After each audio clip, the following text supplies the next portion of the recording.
Question. Question. Question six. Question six. Which are the three most important papers that relate to your research? So, as part of the response here, the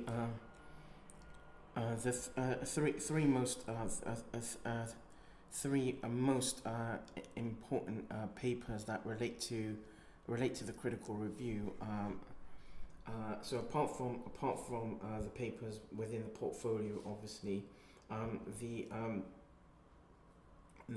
papers by Thomas and team that look at sort of bridging aspects of educational or kidney educational services. Some works by Thomas and team from around 2020, and sort of works by Thomas and team in sort of in amongst previous years, and there's been works also by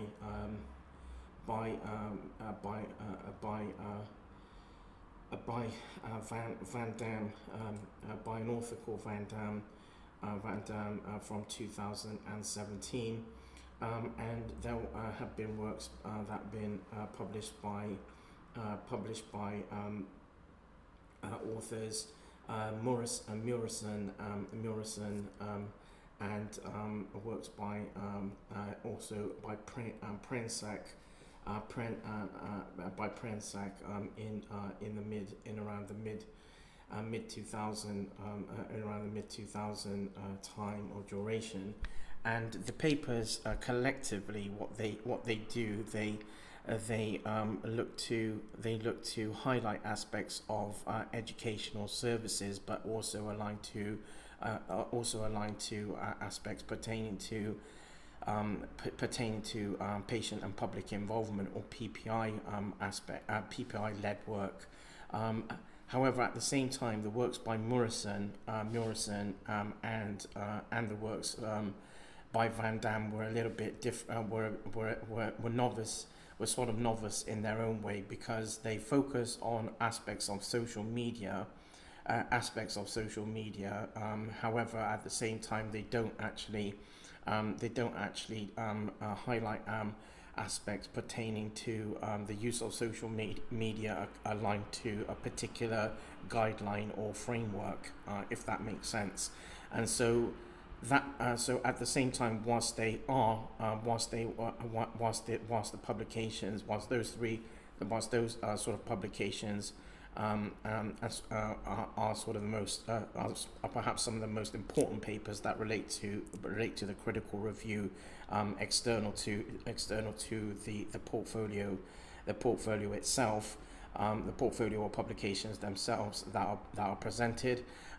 The works are sort of the early works in around some of the early works and some more recent works that look at educational sort of aspects pertaining to kidney educational services, but also aligned to social media, sort of early social media use, early social media use, and sort of aspects pertaining to ethics in aspects pertaining to social media use and educational healthcare educational services.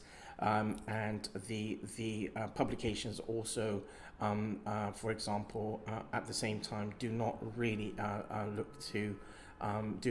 highlight aspects in around a particular guideline, and so at the same time, there are limitations to some of the publications that have come from those particular authors. But they are all very important papers as a collective.